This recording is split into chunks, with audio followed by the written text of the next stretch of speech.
Então, meus amigos, eu vou dar continuidade aqui ao trabalho do professor Gabriel e a gente vai falar dos fármacos que afetam o sistema cardiovascular. E a gente aproveita e faz uma revisão também sobre a última aula que ele deu para vocês.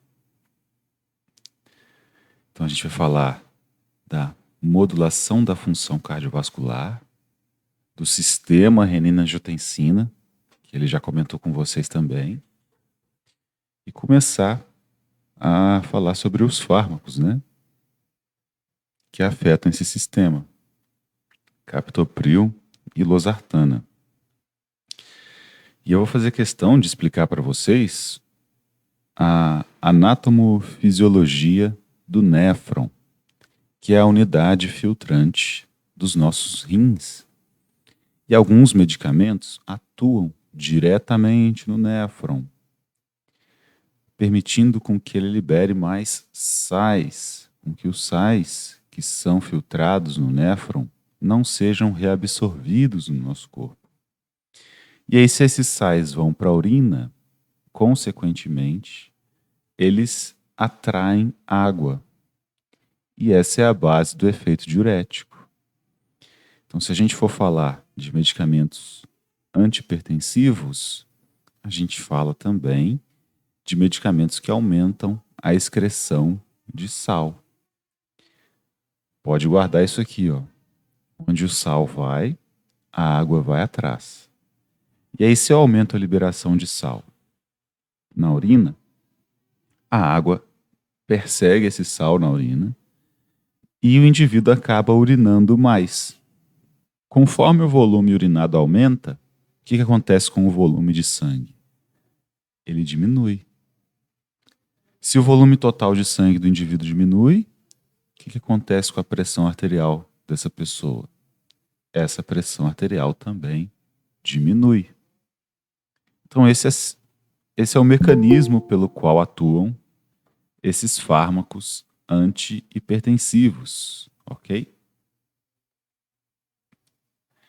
Vamos falar então um pouquinho do que é a pressão arterial.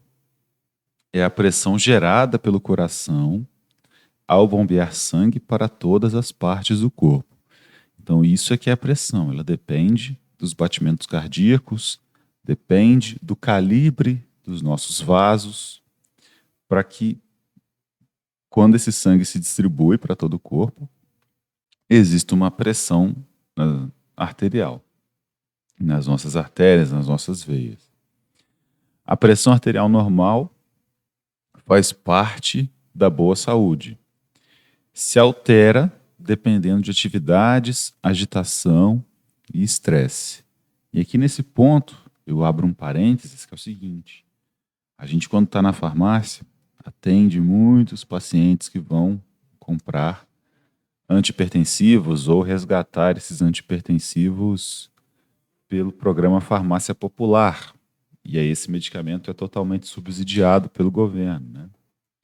Só que muitas vezes o início da utilização desses fármacos por parte dos pacientes ocorre em situações muito estranhas, que não deveriam dar início ao tratamento antihipertensivo.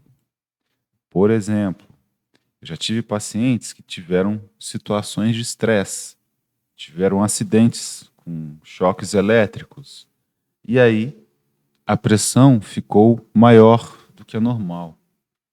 Aqui situada no 140 ou no 90, como vocês podem ver aí em vermelho. Mas foram situações pontuais que não deveriam ser levadas em consideração para fechar o diagnóstico. A pressão que deve chamar a atenção, a pressão alta, ela ocorre quando o indivíduo está relaxado. Então, por exemplo, domingo de manhã, depois de ter se alimentado bem, no sábado, depois de uma boa noite de sono, sem estresse, sem ter enfrentado uma situação de estresse. Na última semana, por exemplo, acorda domingo, nem levanta da cama e mede a pressão. Se ela estiver aí entre os 130 e os 139, 85 e 89, é um sinal de atenção. Se ela estiver maior aí que 140 por 90, aí sim, esse indivíduo pode ser um hipertenso, ok? Mas em situações de estresse, o nosso corpo libera adrenalina na circulação sanguínea. O mesmo acontece, por exemplo, numa situação de luta ou fuga. Vamos dizer que você esteja saindo aqui da UBM e, ao descer a rua, alguém tenta te assaltar. Você vai ter uma injeção de adrenalina na corrente sanguínea. E isso vai fazer com que você acelere seus batimentos cardíacos, expanda o volume interno do seu pulmão e constrinja os vasos do seu corpo. Então você vai ter uma vasoconstrição e o aumento dos batimentos cardíacos. O que vai acontecer com a sua pressão arterial? Ela vai aumentar. Então toda situação de estresse tende a aumentar a pressão arterial. O nosso organismo, e nós veremos hoje um dos principais mecanismos que controla a pressão arterial, ele sempre quer que nossa pressão esteja alta ou com capacidade de aumentar. Imagina lá na Idade da Pedra, nós, caçadores e coletores, caçando ou colhendo frutas. Aparece um tigre dente de sabre. O que a gente tem que fazer? Correr, ou então lutar. Se você não tivesse um mecanismo que aumentasse a sua pressão e aumentasse os batimentos e promovesse a constrição das artérias, como é que você teria essa vasoconstrição e uma irrigação maior dos músculos para a luta ou para a fuga? Imagina que a gente sempre ficasse com a pressão baixa. Seria possível escapar do perigo? Não seria. Então, esse sistema renina-angiotensina, que a gente vai falar na aula de hoje, é um sistema que sempre quer aumentar a nossa pressão arterial. E, na farmacologia como um Professor, todo... Pois não? você vai gravar a aula? Eu tô gravando, ó. Eu uso um esquema Sim. diferente, é o OBS Studio. Tá bom. Beleza. Mas, se um dia vocês virem aqui esse vermelhinho, esse símbolo sem o vermelhinho aqui, é porque eu esqueci de colocar para gravar mesmo. Tá bom. É que depois eu mando para vocês no YouTube.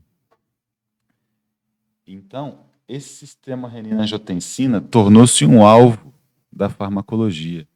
Qual que é o grande segredo da farmacologia, meus amigos? É preciso encontrar o alvo terapêutico. Por que o câncer é tão difícil de ser tratado? Não existem tantos medicamentos contra o câncer. E o tratamento medicamentoso do câncer é agressivo para as nossas próprias células. Isso acontece porque a célula cancerígena é uma célula nossa. Então, como é que eu encontro um alvo terapêutico nessa célula? Se ela se parece muito com o restante de células do nosso corpo. Então é por isso que o tratamento contra o câncer é tão difícil.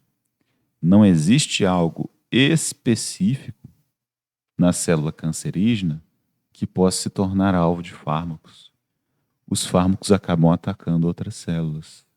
É por isso que o paciente sente enjoo, náusea, fica debilitado, perde o cabelo, etc.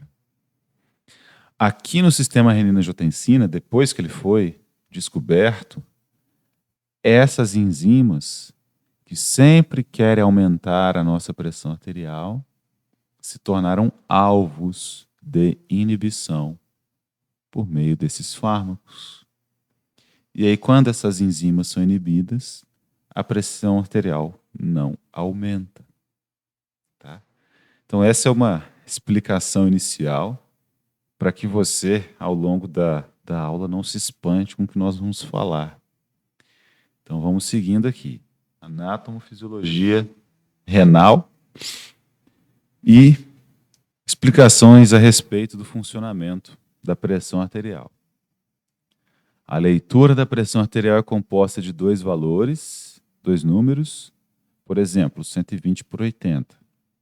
O número mais alto mede a força quando seu coração está bombeando sangue, e o número mais baixo mede a força do coração em repouso, entre os batimentos cardíacos.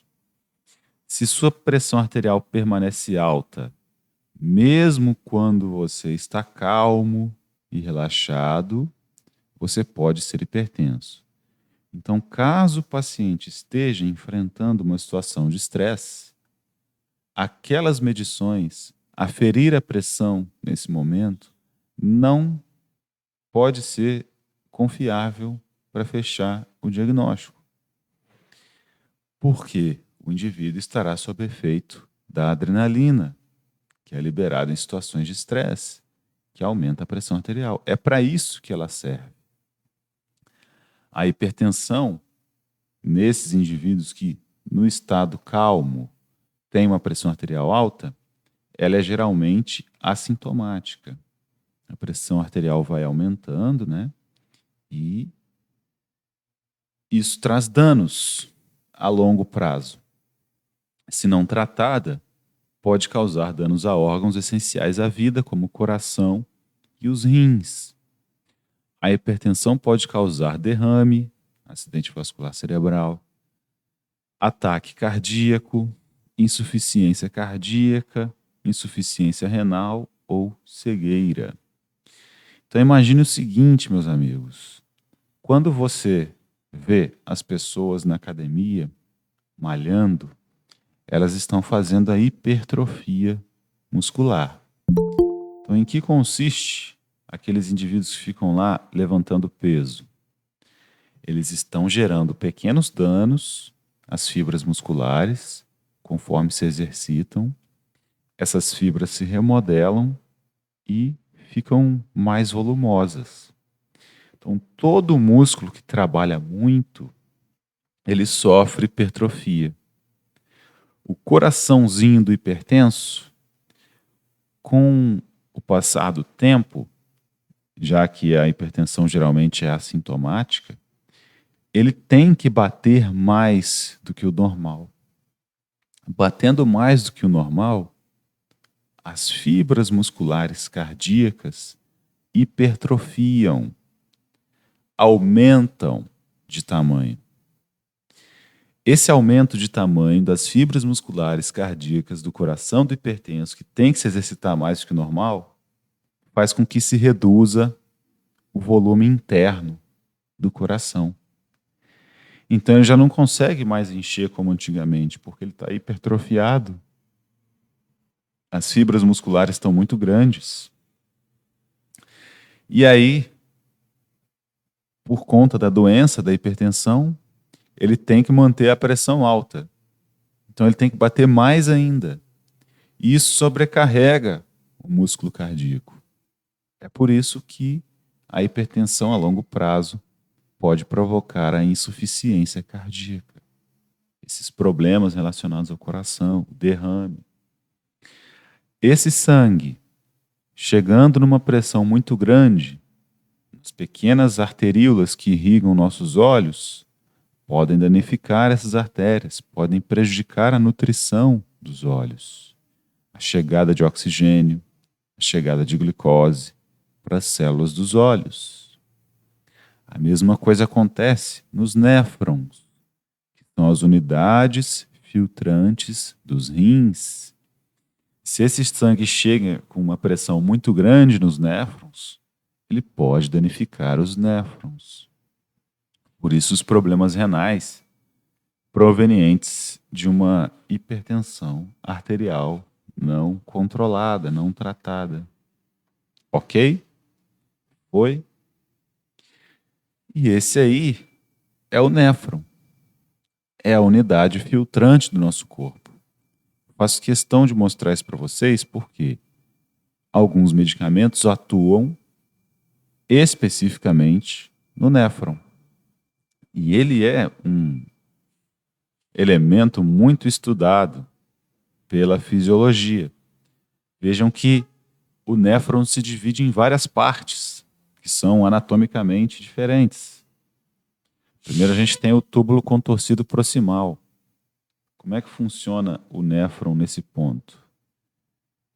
As artérias, todas as artérias que existem no nosso corpo, elas vão se dividindo, se dividindo, se dividindo, reduzindo o seu calibre, reduzindo ainda mais o calibre,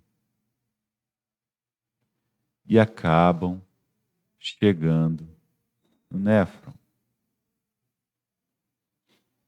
As arteríolas aferentes chegam aqui no glomérulo.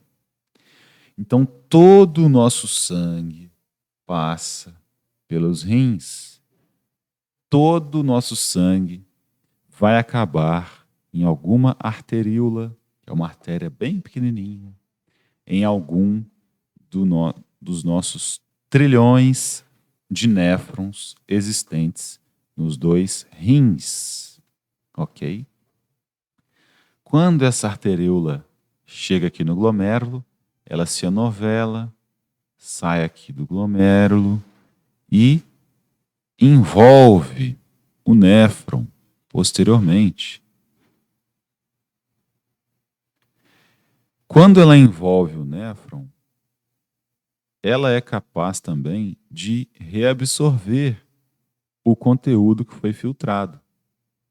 O néfron é responsável por filtrar o sangue. Então, proteínas podem passar aqui pelo glomérulo e entrarem no néfron, serem filtradas. Sais, cloreto de sódio, sais de fosfato, glicose pode passar aqui no glomérulo e entrar no néfron.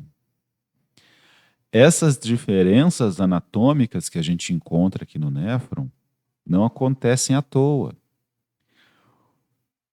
Em cada uma dessas partes pode existir o retorno do que foi filtrado para a circulação sanguínea.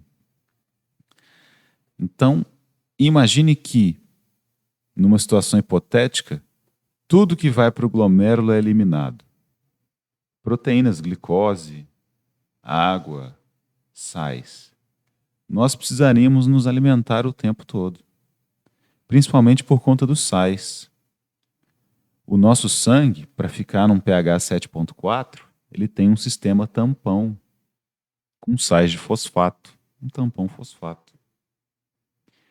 Se a gente filtrasse e eliminasse esse tampão, o bicarbonato, nós precisaríamos nos alimentar de sal, de bicarbonato o tempo todo, né? Então,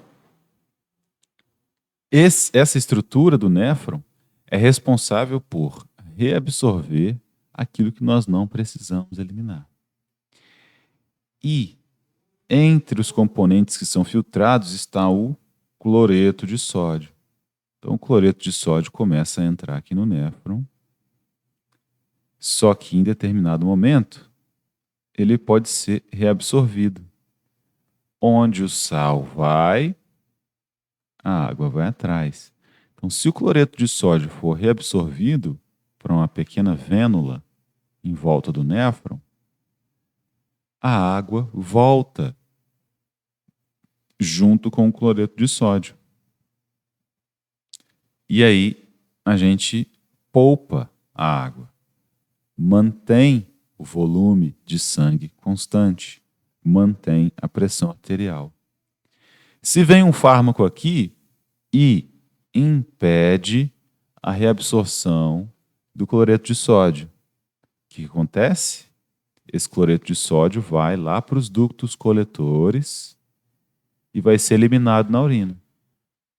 Se esse cloreto de sódio não foi reabsorvido, ou seja, saiu do néfron e voltou para o sangue, para uma vênula, isso significa que essa água que estava acompanhando o cloreto de sódio também não será absorvida. Ela é eliminada juntamente com esse cloreto de sódio lá na urina. Onde o sal vai, a água vai atrás. Se eu elimino essa água na urina, diurese. Se essa água saiu do sangue e foi para a urina, houve uma redução do volume total de sangue, consequentemente, uma redução da pressão arterial. Tão simples quanto isso. E vou mostrar isso para vocês novamente. Esse local de ação, em que eu mostrei para vocês, o impedimento da reabsorção de cloreto de sódio, é o local em que atua a hidroclorotiazida ou hidroclorotiazida. Ela inibe o cotransporte de sódio no túbulo contorcido distal, privando o corpo de água. Então, de novo, guarda isso para você me explicar esse trem na prova. Como é que funciona a hidroclorotiazida? Ela inibe a reabsorção do sódio no túbulo contorcido distal. Então, quando o sódio entra aqui pelo glomérulo, vai caminhando no néfron, etc., etc., ele chega aqui no túbulo contorcido distal e pode ser reabsorvido para a circulação sanguínea. A hidroclorotiazida vem e impede esse fenômeno. O sódio, então, aumenta a sua eliminação e onde o sal vai, a água vai atrás. Diurese. Ok? O sal precisa da água para solvatação, é por isso que a água acompanha o sal, como qualquer outro íon ou substância polar, tá? Pode ocorrer uma perda secundária de potássio, pode aumentar a excreção de magnésio e existe uma ação fotossensibilizante para quem toma hidroclorotiazida. Então fique atento. Certamente vocês conhecem alguém que faz uso desse medicamento. É um medicamento muito utilizado pelos hipertensos. E ele promove a fotossensibilização. O paciente fica mais sensível à luz, tem uma maior probabilidade de desenvolver câncer de pele. Outra ferramenta que eu preciso fazer com que vocês conheçam é o bulário da Anvisa. O bulário da Anvisa funciona da seguinte forma. Ninguém vai sair dessa disciplina farmacologista, mas eu preciso que vocês saibam encontrar essas informações. Então, o que acontece? A bula que vem na caixinha do medicamento, ela está incompleta. Ela não tem todas as informações que nós, profissionais de saúde, podemos fazer uso para auxiliar no tratamento dos nossos pacientes. Então, eu vou ensinar vocês a fazer a consulta do mecanismo de ação desses fármacos, assim como nós, farmacêuticos, fazemos. E isso acontece por meio do bulário da Anvisa, que está demorando pra caramba para abrir. Aí. Então, você simplesmente joga no Google, bulário da Anvisa, vem aqui, digita o medicamento,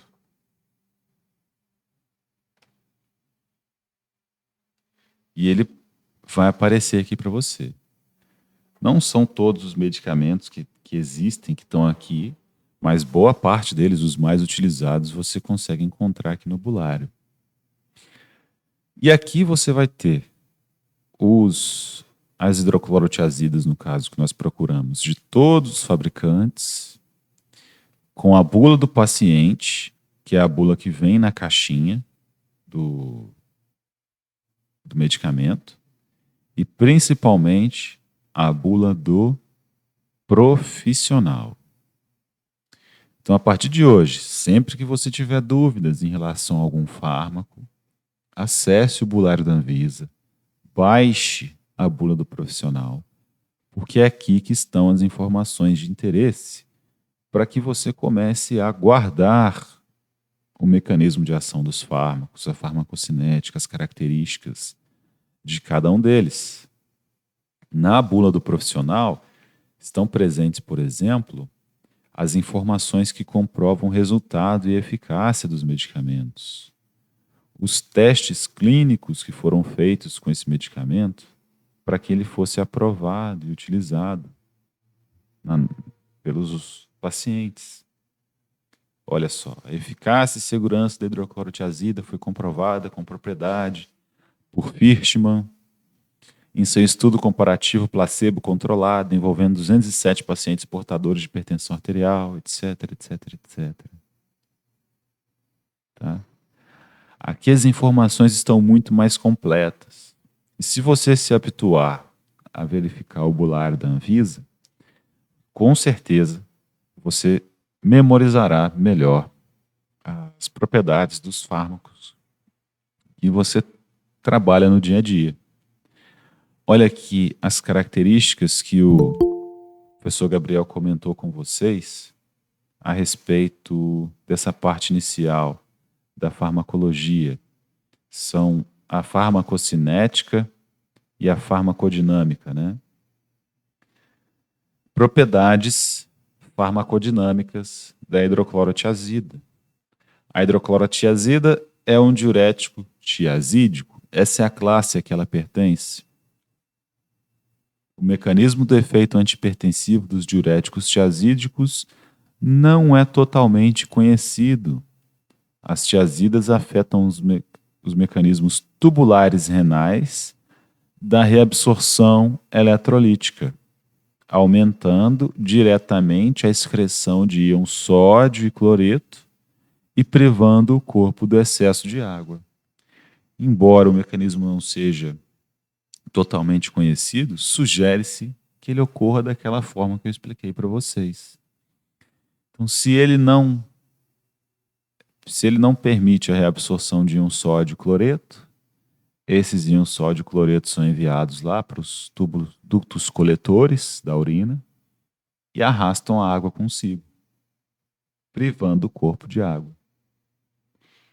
As perdas de potássio ocorrem secundariamente e por secreção ativa no túbulo distal.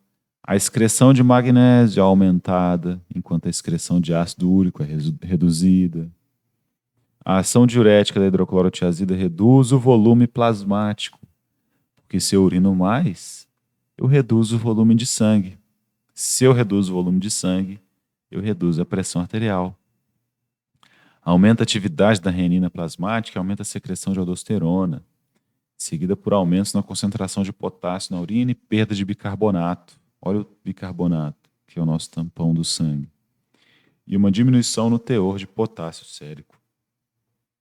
Então, nós, professores de farmacologia, temos que preparar você para que quando você se encontrar com essa bula do profissional, você consiga entender as informações aqui presentes. Então vamos memorizar aqui de novo. Ó.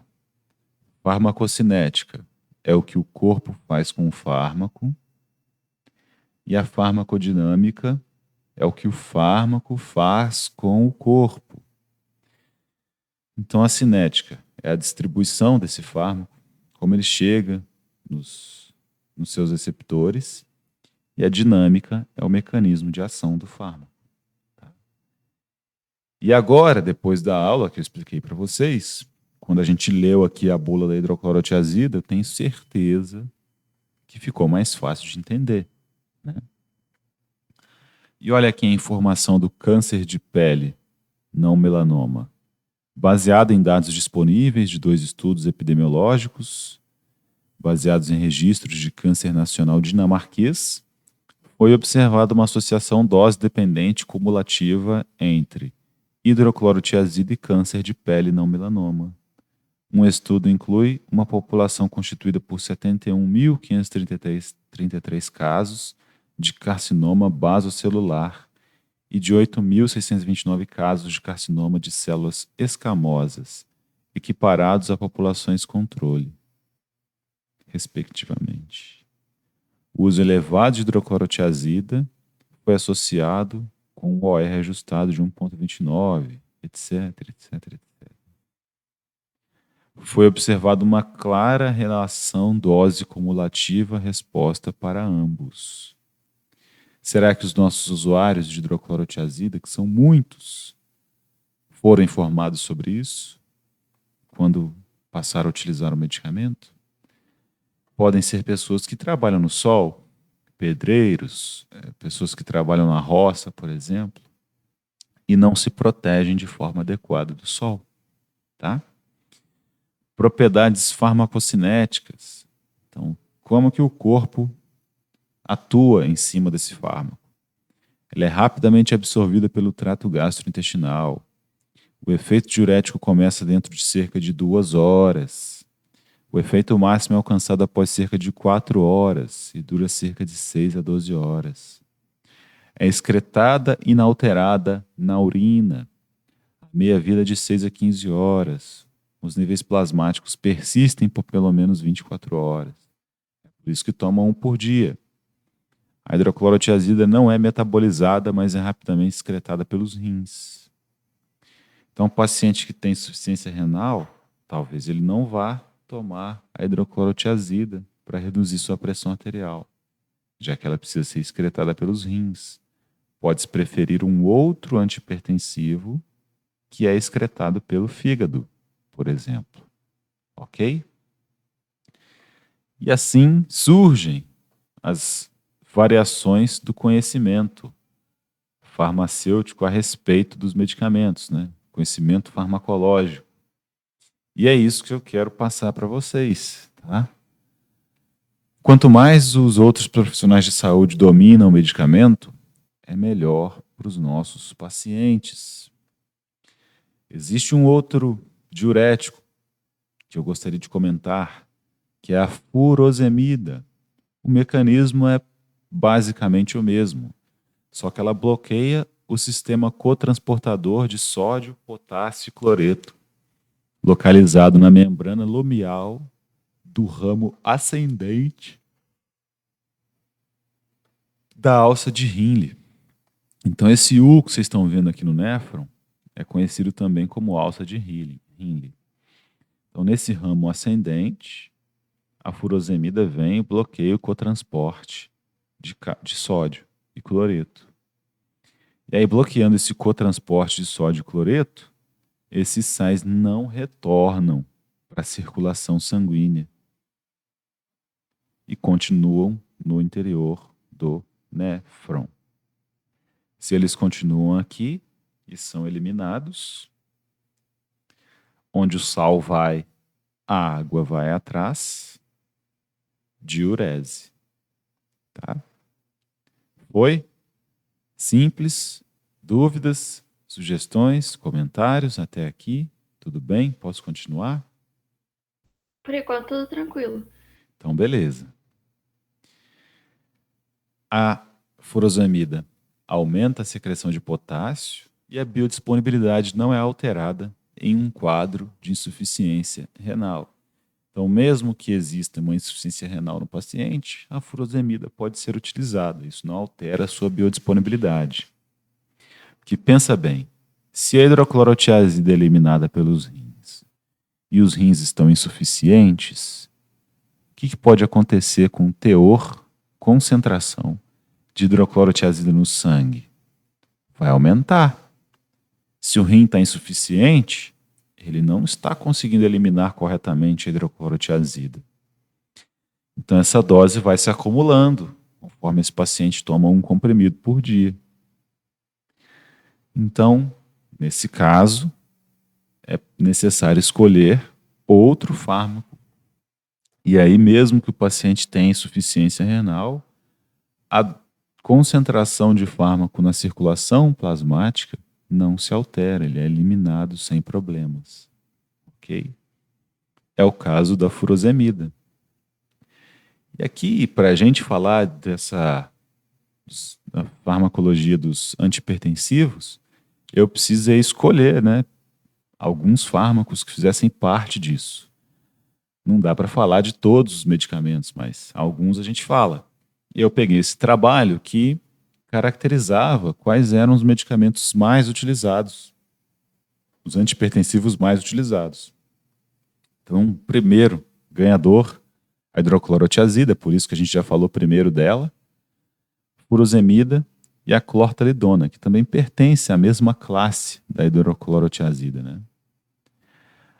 Aí, a gente muda um pouco o foco agora e vai falar de losartana, captopril e enalapril. Por que eu falo que a gente muda o foco um pouco? Porque apesar de não serem caracterizados como diuréticos, losartana, captopril e enalapril atuam no sistema renina-angiotensina, que o professor Gabriel já mostrou para vocês. E esse sistema permite, além de outros fatores, a retenção de sal. Lembram-se que eu disse que o sistema renina-angiotensina sempre quer que você aumente a sua pressão arterial? Como é que ele faz isso? Retendo sal, retendo sal. Se eu bloqueio o sistema renina-angiotensina, eu aumento a excreção de sal. E aí, liberando mais sal, eu tenho um efeito diurético. Então, indiretamente, quando losartana, captopril e enalapril atuam no sistema renina-angiotensina, eles estão aumentando a excreção de sal. Calma, não precisa decorar. Vou mostrar isso para você na prática, tintim por tintim. Vamos começar aqui com o sistema renina-angiotensina. Professor, Pois não? Pode falar. uma dúvida. Se o paciente tiver com a pressão, vamos supor, 10 por 5 ou 9 por 5 e ele tiver um cálculo que ele já faz uso contínuo. Se eu fizer, pode ocorrer de abaixar demais e ele morrer? Pode. Geralmente, isso é monitorado da seguinte forma. O paciente que é hipertenso, ele faz uso dos medicamentos. Deve-se verificar, aferir a pressão, e aí se essa pressão estiver normal, não precisa usar o medicamento. Pula para o dia seguinte. Porque uma pressão baixa demais, se você estimular um efeito diurético no paciente que já tem a pressão baixa, isso vai trazer problemas de circulação. Lembrem-se que o corpo sempre quer que você aumente a pressão, isso tem um motivo, né? O sistema renina-angiotensina quer fazer com que você continue ativo no seu dia. Então pensa nesse paciente aí, que já estava com a pressão baixa, tomou o antihipertensivo, aí ele se levanta da cadeira. Ou estava deitado na cama e se levanta da cama. Com essa pressão muito baixa, ele pode ter um risco de queda, por exemplo. Uma má perfusão sanguínea nos órgãos. Fenômenos de coagulação. Formação de trombos. E muito boa sua pergunta, porque eu estou tirando isso, essas informações, não porque eu decorei que é assim, mas raciocinando clinicamente. Então, se o sangue está correndo mais devagar, ele não pode coagular, por exemplo, lá nas pernas, nos membros inferiores? Quando as pessoas viajam de avião, os idosos principalmente, eles não têm que levantar e andar no interior do avião para inibir a formação de trombos? Uma pressão baixa aumenta a probabilidade de que eles aconteçam. Trombose leva à morte. Tem um fato que não deve ser ignorado por nós profissionais de saúde relacionado à trombose, é que o uso de anticoncepcionais aumenta o risco de trombose. Então, muitos casos acontecem de evolução a óbito de mulheres que chegam no hospital com dores nas pernas, etc. E aí são enviadas para casa tomando um analgésico. E aí, no dia seguinte, ele evolui a óbito. Porque, na verdade, são trombos que se instalaram nas pernas e aí provocam a má circulação e, consequentemente, as dores musculares. Então, fiquem atentos quanto a isso. Mulher, idade fértil, reclamando de dor na perna, de má circulação, existe uma chance de ser trombose. Pode falar, Jamile. Professor, Pois não. quando a pressão ela vai se encontrando, tipo a alta vai baixando e a baixa vai subindo, O diurético, como que funciona nesse caso? Vamos dizer, a alta, o normal é o 12/8. Vamos dizer que tivesse 12/10. Seria isso? Isso. Se fosse a pressão alta, ela está baixando. Aham. A pressão E a alta está pressão baixando. está subindo, como se estivesse se encontrando. Sim. Eu acho que nesse Como se caso estivesse se encontrando. é um problema Ah, de batimentos. Que lembra que eu falei para vocês que a alta é o coração batendo e a baixa é o coração em repouso? Isso pode ser característico de uma taquipneia. E aí, quando esse coração bate de forma descompensada, a pressão alta e a pressão baixa se encontram. Mas é algo que não deveria acontecer. Uma diferença aí de 2 números, entendi. de 2 dezenas para pressão alta e para pressão baixa. Agora, quando a pressão está alta, lá 14/9, por exemplo, ela vai diminuindo depois da administração do diurético, porque o indivíduo vai urinar. E aí o volume total de sangue dentro do corpo circulante diminui. A gente tecnicamente diz que a volemia diminuiu. E aí é o mesmo que diminuir a quantidade de água de uma torneira, por exemplo, né? Então, a pressão que esse sangue exercia nas artérias, nas veias, vai diminuir porque o volume interno de sangue diminuiu. E assim, daqui a pouco, 14/9 vira um 13/8 e um 12/8. Agora, se tiver 12/11, tá estranho. O coração pode não estar batendo normalmente. É o fenômeno que a gente conhece como taquipneia ou bradicardia, que são batimentos alterados do coração, tá?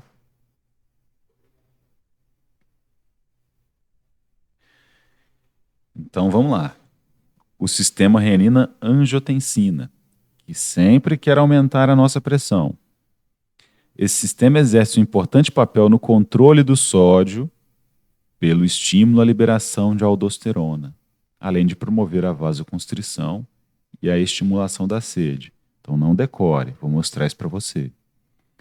Quando o sistema renina-angiotensina é ativado, ele culmina na liberação de aldosterona nas nossas glândulas suprarrenais. A aldosterona vai lá nos ductos coletores e aumenta a reabsorção de sódio. É por isso que o sistema renina-angiotensina aumenta a pressão arterial, porque eu reabsorvo mais sódio, sódio que iria para a urina. Onde o sal vai, a água vai atrás, aquela água não vai para a urina, volta para a circulação sanguínea. Então, sabe como é que a sua pressão pode aumentar rapidamente? Agora, nesse momento, você tem urina lá na sua bexiga, armazenada, né? E tem a urina em formação lá nos rins. Se o seu corpo sofre uma situação de luta ou fuga, passa por uma situação estressante, a adrenalina causa vasoconstrição e, quando ela encontra o rim, ela faz com que as células renais produzam renina. Aí o sistema renina, angiotensina, aldosterona aumenta a reabsorção de líquido por conta da reabsorção de sal nos ductos coletores. Então você tem vasoconstrição, aumento do débito cardíaco, né, os batimentos cardíacos aumentam, e aumento da reabsorção de água da urina. Esses 3 fatores levam sua pressão lá para as alturas. E isso é o normal. Se você estiver enfrentando uma situação de luta ou fuga, precisa ser assim, para que você possa escapar ou possa lutar com a maior força possível. A renina é uma enzima proteolítica secretada pelo aparelho justaglomerular. Então ela é secretada pelos rins, a renina. Sua secreção é estimulada principalmente pela redução da pressão da arteríola aferente ou pela detecção de baixos níveis de sódio no túbulo contorcido distal. Então, lá naquele túbulo que eu mostrei para vocês, se essas células detectam um baixo nível de sódio no túbulo contorcido distal, isso significa que a pressão tem que ser aumentada, que eu preciso reabsorver mais sal. E aí ela comanda a liberação de renina, que vai promover uma maior liberação de aldosterona e reabsorver esses sódios, ok? Aqui é a imagem do néfron que eu mostrei para vocês lá atrás, uma imagem que é feita só para facilitar o estudo a respeito do néfron, né? E em cima, um néfron mais próximo da realidade. Então, aquela arteríola aferente que eu desenhei para vocês, chegando no néfron, o glomérulo, também conhecido como cápsula de Bowman. Então, aqui, a arteríola aferente, que é uma pequeniníssima artéria, ela dá uma embolada aqui dentro do glomérulo, e é aqui que os componentes são filtrados e vão para o néfron, e a arteríola aferente sai do glomérulo como uma arteríola eferente. E ela se enovela aqui em volta do néfron, tá vendo? É por conta dessa proximidade que a arteríola eferente tem com os túbulos do néfron que ocorre a reabsorção de sais, a reabsorção de glicose, a reabsorção de proteínas aqui no sangue, ok? E essas células que estão aqui, ó, bem nessa curvinha, essa curvinha que eu estou selecionando aqui para vocês, ela é chamada de segmento pós-macular do túbulo reto distal. São essas células da curvinha aqui, ó. Essas células, elas estão muito próximas da arteríola aferente, tá vendo? A arteríola aferente está aqui e as células estão aqui do ladinho. Elas são capazes de sentir a pressão que o sangue está fazendo ao chegar ali no glomérulo, e por conta dessa pressão, elas comandam a liberação de renina, se a pressão estiver baixa. Então lembrem-se novamente, esse sistema sempre quer aumentar a sua pressão arterial. Se a pressão estiver baixa, as próprias células renais irão aumentar essa pressão arterial para que você continue ativo. Tá? O ramo ascendente espesso passa entre as arteríolas aferente e eferente e faz contato com a arteríola aferente por meio de um grupo de células conhecidas como mácula densa. O nome dessas células aqui também pode ser mácula densa. A mácula densa sente as concentrações de cloreto de sódio que deixam a alça de Henle. Então, o sódio que entrou aqui está sendo filtrado. Ela consegue sentir o sódio que está deixando a alça de Henle. Se a concentração de sódio que está deixando a alça de Henle for muito elevada, a mácula densa envia um sinal químico para a arteríola aferente do néfron e provoca sua vasoconstrição. Então, se a concentração estiver sendo muito elevada, a concentração de sódio que está aqui, isso significa que a gente precisa reduzir a taxa de filtração glomerular. Ela envia um sinal e fecha essa arteríola. Vamos parar de filtrar um pouquinho. Além disso, ela promove a liberação de renina, que vai aumentar a reabsorção desse sódio nesse finalzinho de trajeto que ele faz antes de ser coletado e ir para a urina, ir lá para a bexiga. Então, o sistema renina-angiotensina é ativado, ele culmina com a liberação de aldosterona. A aldosterona vem aqui e promove a reabsorção desse cloreto de sódio nos ductos coletores. Onde o sal vai, a água vai atrás, reabsorve-se o sódio e água. Mantém-se o volume total de sangue.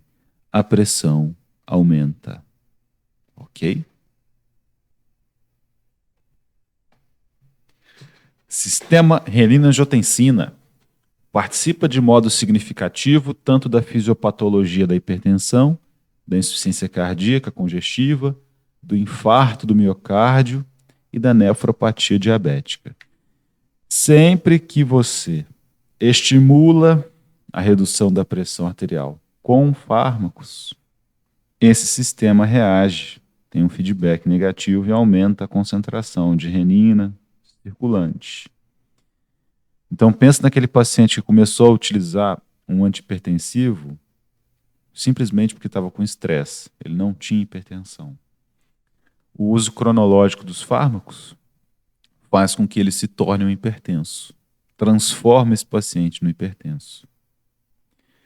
Então, é bem complicada essa questão. A gente tem que ficar ligado nisso. Quais são os componentes do sistema renina-angiotensina?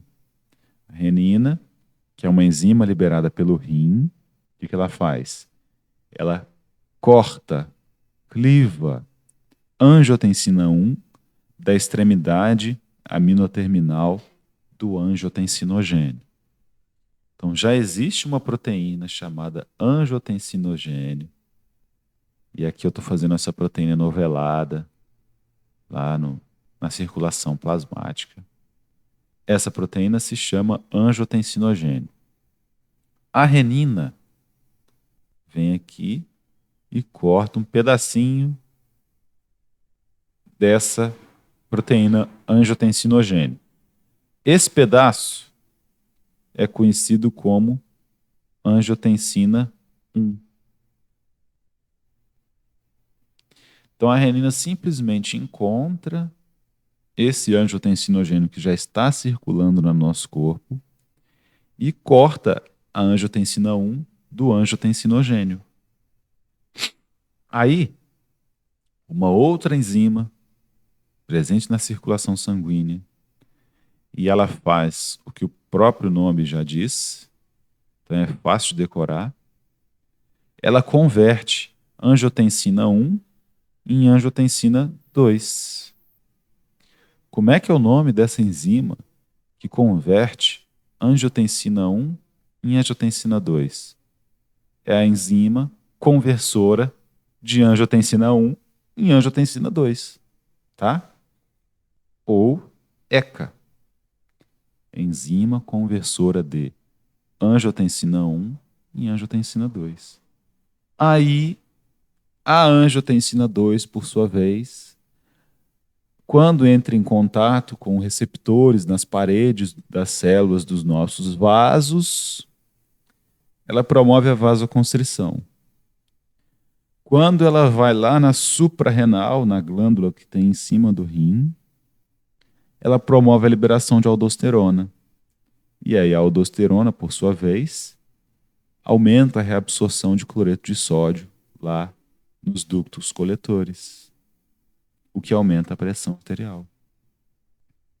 Esse é o sistema renina-angiotensina atuando para que ocorra a liberação de aldosterona também. E aqui o resumão para vocês. Então, vamos comigo aqui, ó. Se ocorre uma queda da pressão arterial, o rim percebe isso e produz renina. A renina cliva a extremidade aminoterminal do angiotensinogênio, e essa extremidade é conhecida como angiotensina 1. Essa angiotensina 1 é convertida em angiotensina 2 pela enzima conversora de angiotensina 1 em angiotensina 2.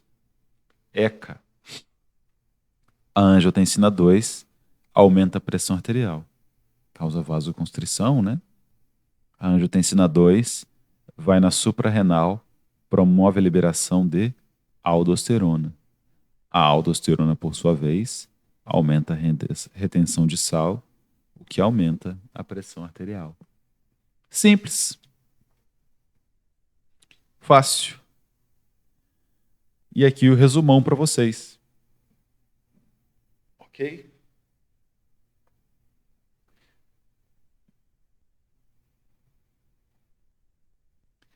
A aldosterona atua sobre os ductos coletores, que é aquela partezinha final do néfron, das imagens que eu mostrei para vocês, estimulando a reabsorção de sódio. É por isso que aumenta a retenção de sódio quando a aldosterona atua. Uma outra curiosidade aqui para vocês, relacionada com o efeito do etanol.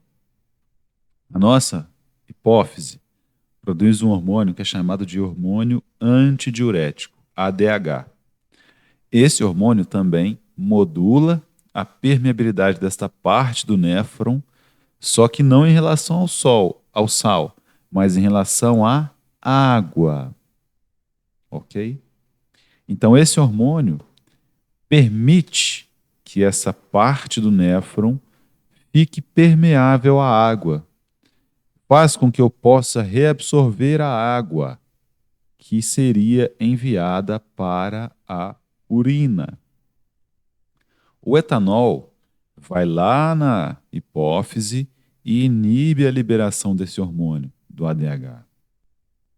É por isso que quando as pessoas tomam cerveja, elas urinam mais, cachaça, etc. Porque o etanol inibe a liberação do hormônio antidiurético. E aí não se tem uma correta reabsorção de água nos ductos coletores e a água é eliminada na urina. Por isso que existe esse efeito diurético do etanol, ok?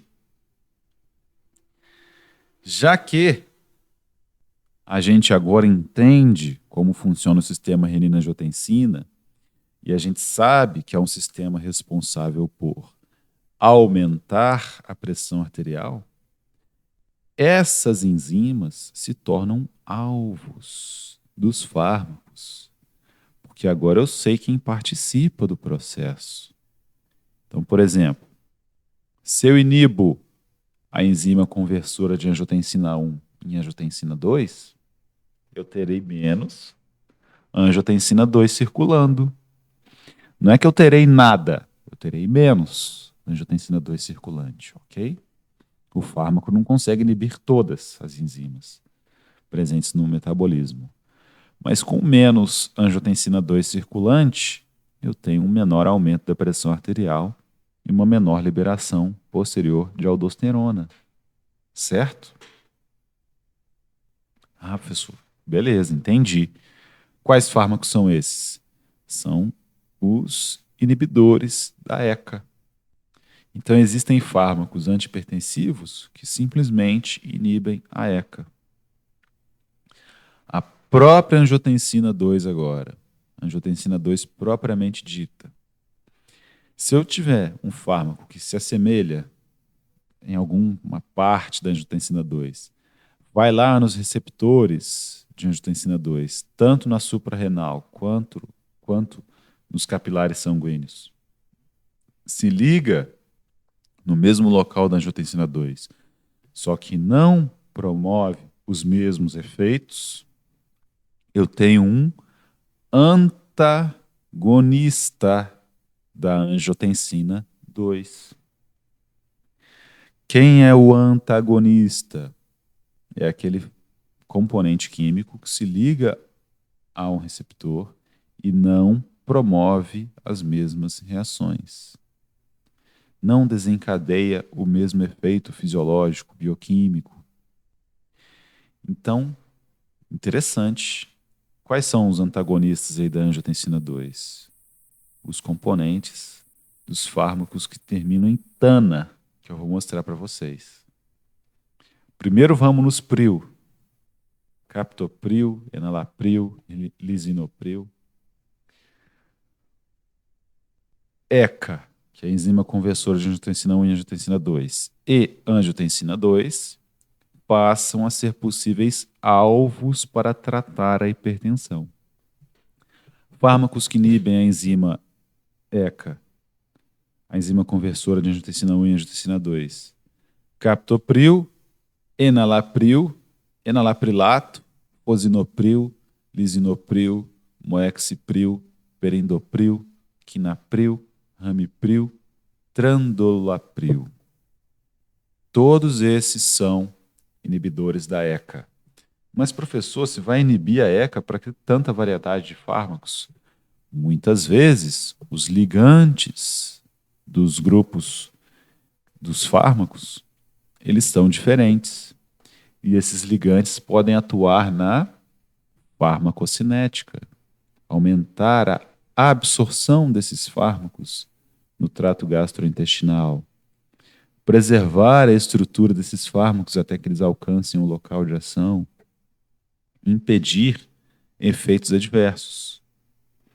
Certamente vocês já ouviram falar que o captopril pode causar tosse. É por isso que foi sintetizado o enalapril. O captopril causa tosse porque, assim como a ECA que está circulando no nosso sangue, existe uma ECA lá no pulmão. E o captopril não é seletivo para a ECA plasmática.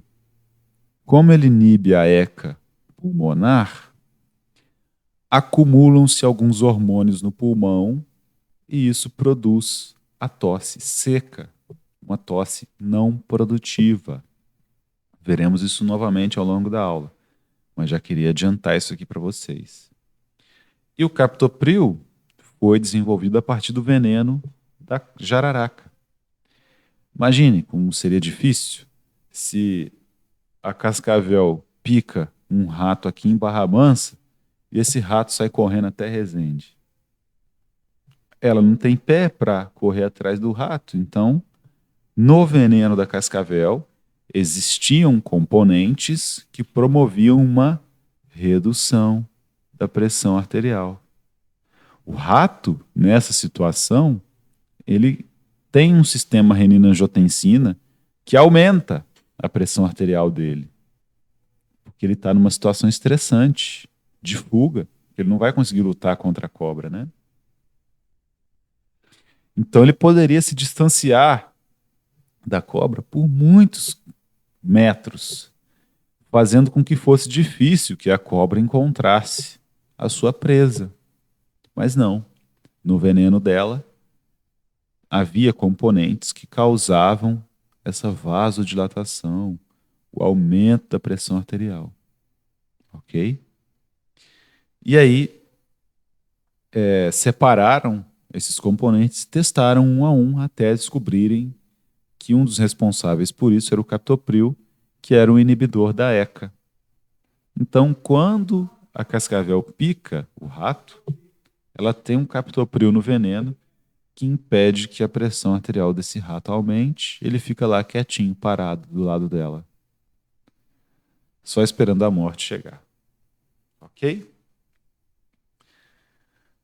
E os fármacos que são antagonistas dos receptores da angiotensina 2, losartana, candesartana, colexetila, irbesartana, ou mesartana medoxomila, telmisartana e valsartana.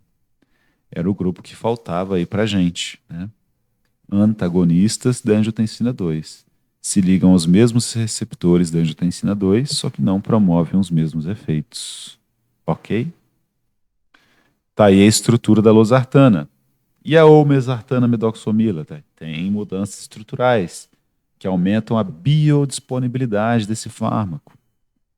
Fazem com que eu possa ter uma absorção maior, um efeito prolongado, etc. E um melhor controle da pressão arterial. Então, são mudanças estruturais nessas moléculas que atuam basicamente na farmacocinética. Ok? A renina, voltando lá na renina então, para fixação, é liberada pelas células justaglomerulares em resposta a 3 vias. A via da mácula densa, ou seja, aquelas células que estão ali perto da arteríola aferente, que sentem a concentração de sódio que está deixando o néfron. A via barorreceptora intrarrenal, então, barorreceptora é que sente a pressão. Essas células também sentem a pressão do sangue que chega até os rins. E aí, se essa pressão estiver baixa, ocorre um aumento da pressão. E a via do receptor beta-1 adrenérgico. A adrenalina chegando à circulação e entrando em contato com esse receptor beta-1 adrenérgico renal, promove a liberação de renina, ok? Preparando o sujeito, o indivíduo, o animal, para a situação de luta ou fuga, com o aumento da pressão arterial. Tenha sempre em mente que a renina sempre quer atuar aumentando a pressão arterial. Tenha sempre em mente que os sais em questão, sempre que a gente fala de reabsorção de sal, é porque o sal está dentro do néfron. Aí ele é reabsorvido para a circulação sanguínea. Ok? Então esse sal está lá dentro do néfron e eles são passíveis de serem absorvidos de volta para o sangue ou eliminados na urina. Mais explicações a respeito da mácula densa. Adjacentes às células justaglomerulares, a mácula densa então percebe as concentrações de cloreto de sódio, enviando sinais químicos para as células justaglomerulares que modulam a liberação de renina. Não me pergunte como, não me pergunte por quê, só sabemos que pode ser que seja assim. O corpo humano funciona de uma forma muito perfeita, quase que divina, né? A diminuição do fluxo de cloreto de sódio através da mácula densa aumenta a liberação de renina, pois menos cloreto de sódio está sendo reabsorvido para o sangue. Então, quando passa pouco sódio lá na mácula densa, ela pensa assim, uai, tem alguma coisa errada. Vamos aumentar a liberação de renina, porque a gente tem que reabsorver esse sódio aí para manter a nossa pressão arterial. O aumento do fluxo de cloreto de sódio através da mácula densa diminui a liberação de renina, pois mais cloreto de sódio está sendo reabsorvido para o sangue. Ou seja, manutenção da pressão arterial em organismo saudável. E assim, esse sistema vai controlando a pressão arterial. Depois do almoço, por exemplo, em que o nosso sangue migra para a região intestinal, para que sejam absorvidos os nutrientes da alimentação, era para a gente desmaiar quando isso acontece.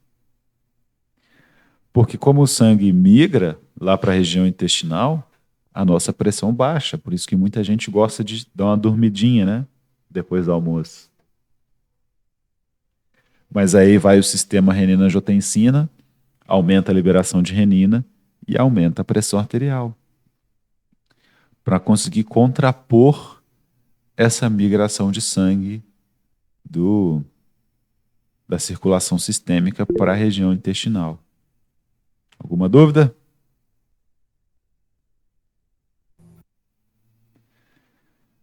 Vamos continuar aqui então. Professor, Pois não? Não. Pode falar, Giovanni. Nossa, bastante gente com a mão levantada. Eu não conhecia esse sistema de levantar a mão aí não, pessoal. Na época que eu fui internado não era assim. Mas vocês podem falar comigo também durante a aula, porque eu não fico vendo, né, essa página do Meet. Manda ver. quando o sistema renina-angiotensina está descontrolado, o que acontece? É eclâmpsia? Ah, rapaz, isso aí eu não sei te responder não. Tem que pesquisar.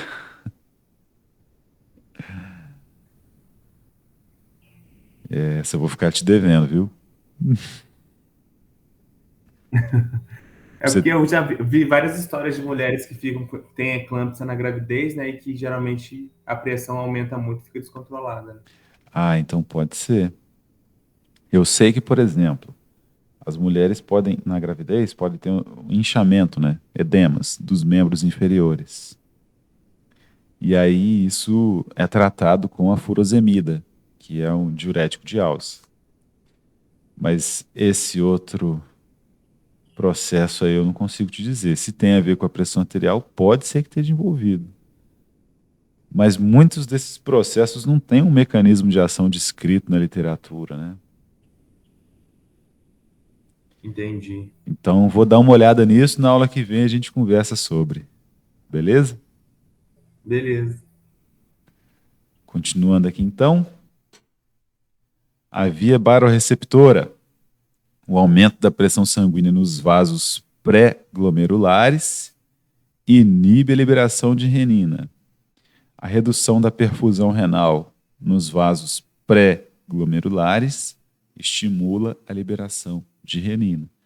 Então, quando está chegando pouco sangue lá na arteríola aferente, esse sangue está fazendo uma pressão baixa nesse local, ocorre o estímulo à liberação de renina. Acredita-se que o estímulo imediato para a secreção de renina seja uma redução da tensão dentro da parede da arteríola aferente. Então vejam que perfeição o nosso corpo, né? Quando ele percebe que a pressão do sangue na parede interna da arteríola aferente diminuiu, essas células estimulam a liberação de renina para que aumente a pressão arterial. E a via do receptor beta-1 adrenérgico, ainda um componente que pode estimular a liberação de renina. A ativação desses receptores nas células justaglomerulares aumenta a secreção de renina. Como é que essa ativação acontece? Porque mais noradrenalina entrou em contato com esses receptores beta-1 adrenérgicos. Isso aumenta a secreção de renina e aumenta a pressão arterial. SNS é o sistema nervoso simpático.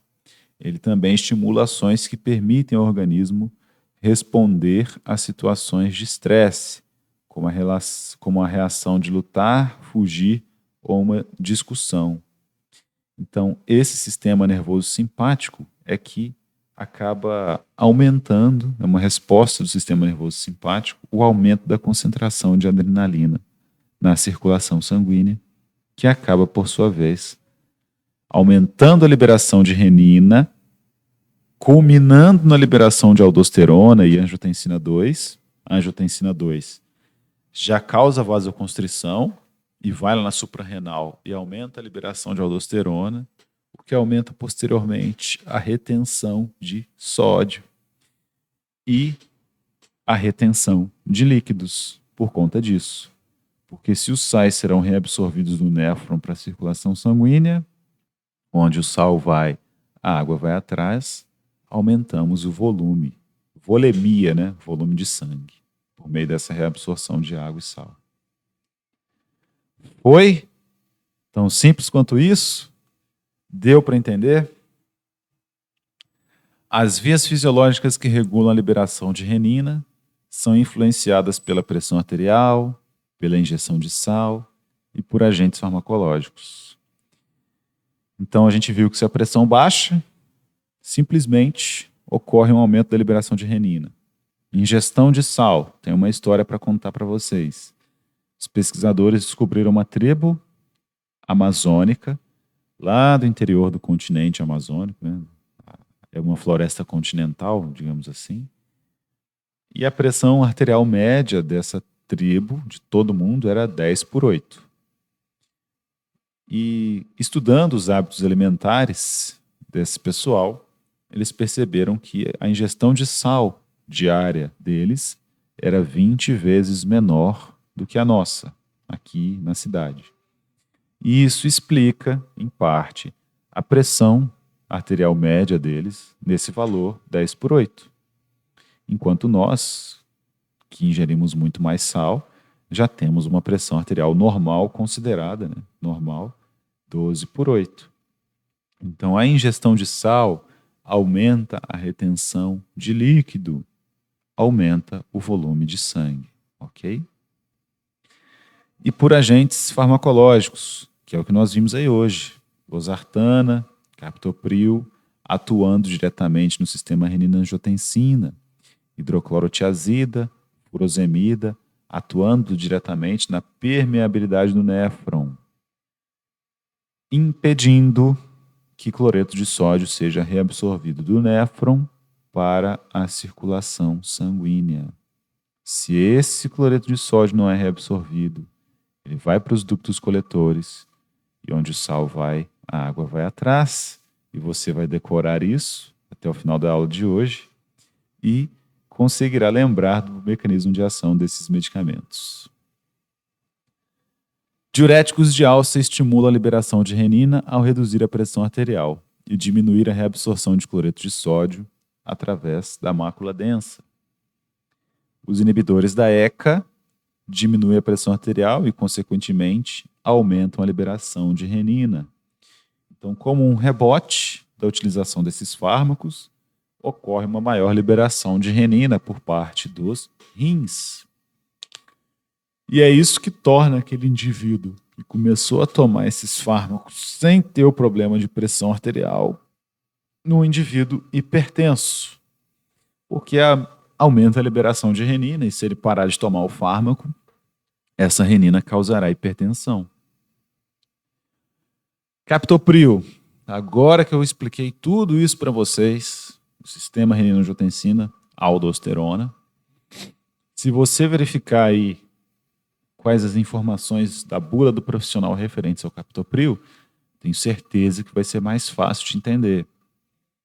Os efeitos benéficos do captopril da hipertensão e na insuficiência cardíaca parecem resultar principalmente da supressão do sistema renina-angiotensina-aldosterona, resultando em concentrações séricas diminuídas de angiotensina 2 e aldosterona. Simples, né? Agora ficou simples. Entretanto, não há uma correlação consistente entre os níveis da renina e a resposta à droga.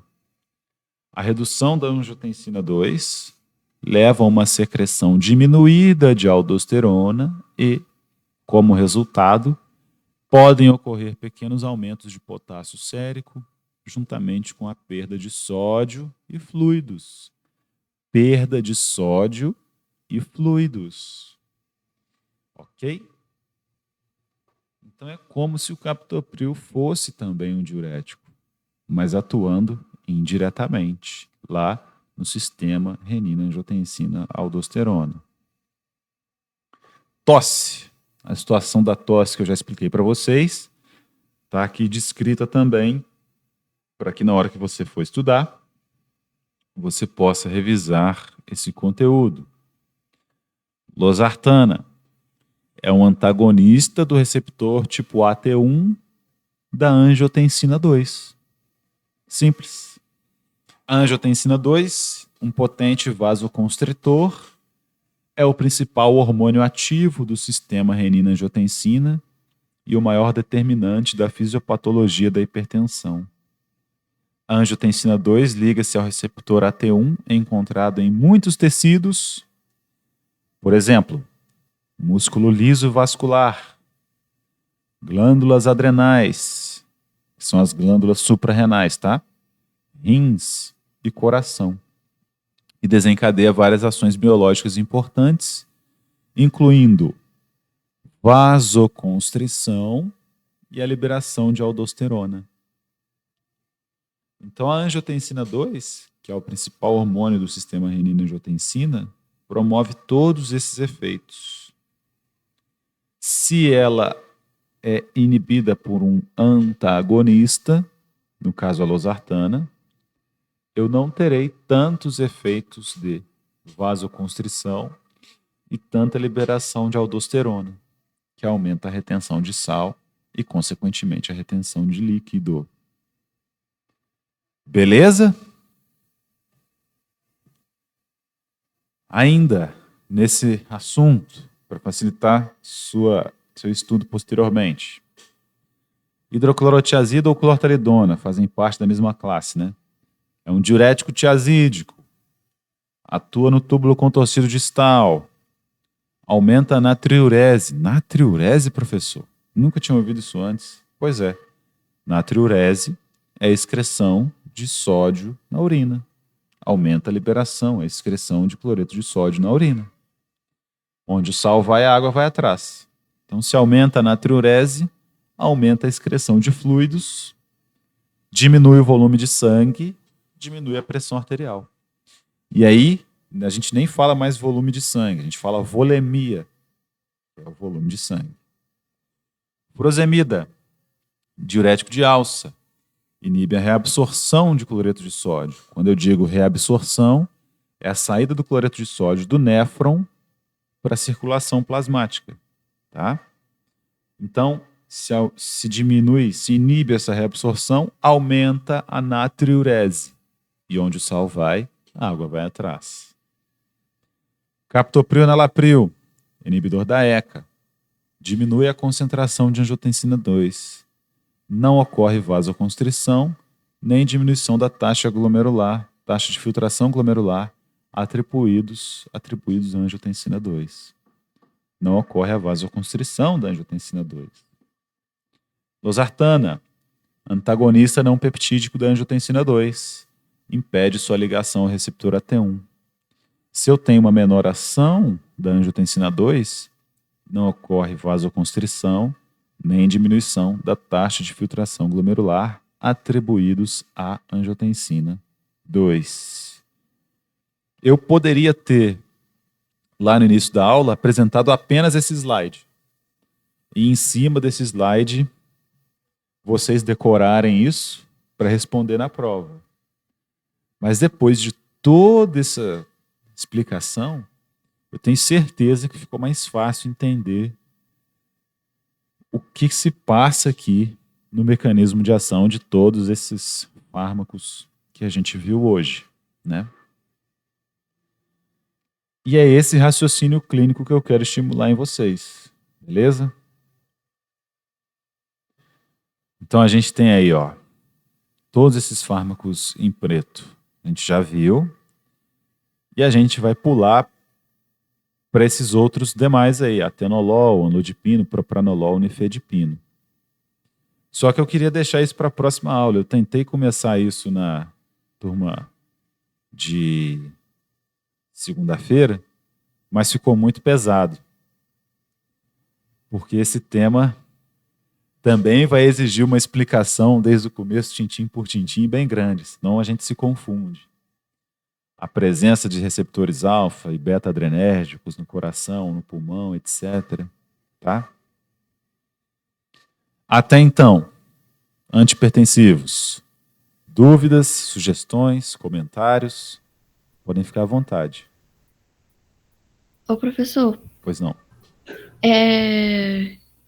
esse slide aí, esse último que você mostrou, facilitou bastante a entender o que veio antes. Aqui, é só uma curiosidade. O Gabriel, ele passou, né, a prova, tudo pra gente escrever, acabou com a gente, mas enfim. A sua prova é assim também? Eu costumo dar questões só objetivas. Ah, sim. Realmente foi triste. Mas isso é bom para o aprendizado de vocês, meus amigos. Eu não passei por isso ainda, né? Mas tem uma professora que eu conheço, ela é bem velhinha já. E ela, esses dias, falou no grupo que se encontra com alunos e eles dizem assim para ela: nossa, professora, ainda bem que a senhora cobrava, vamos dizer assim, fazia jus ao seu papel, né, de cobrar que a gente aprendesse. Porque hoje eu vejo a diferença que fez esse estímulo, né, ao estudo. Eu não fico cobrando, eu não consigo ser chato, entendeu? Porque eu sou a favor da liberdade.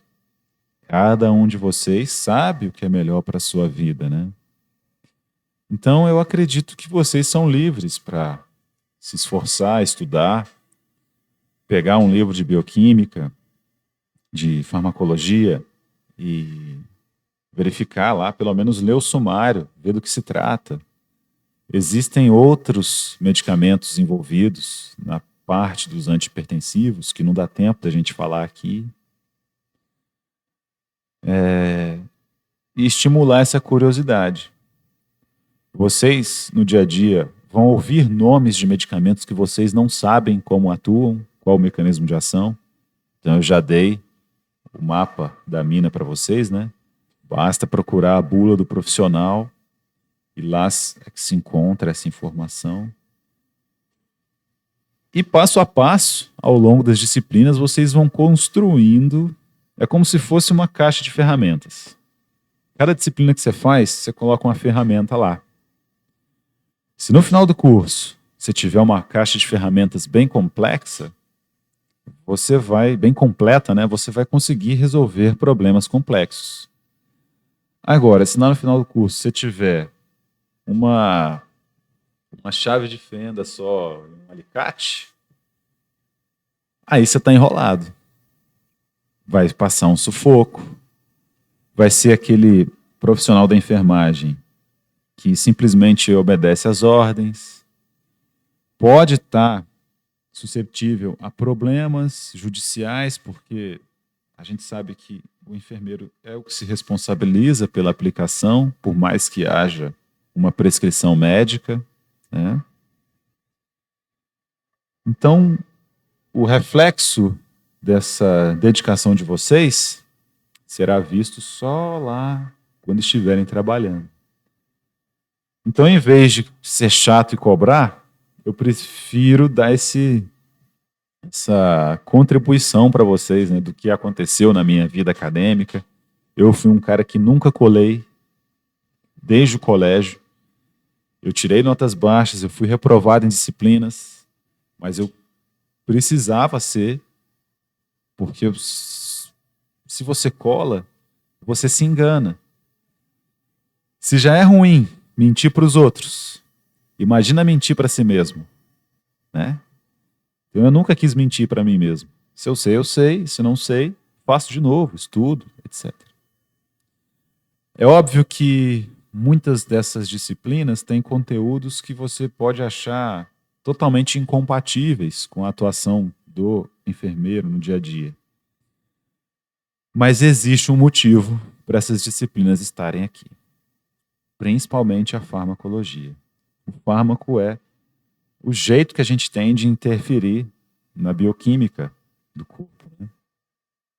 Então vale a pena entender como eles funcionam, se interessar por isso. Beleza? Ficamos assim por hoje?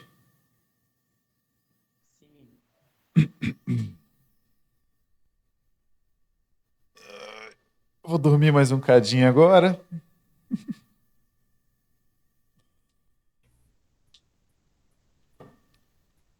Meus amigos, até semana que vem, então. Bom feriado para vocês. Você também, prof. Obrigado. Bom Obrigado, feriado, professor. Bom feriado. Tchau. Obrigadão. Tchau. Tchau, gente. Valeu.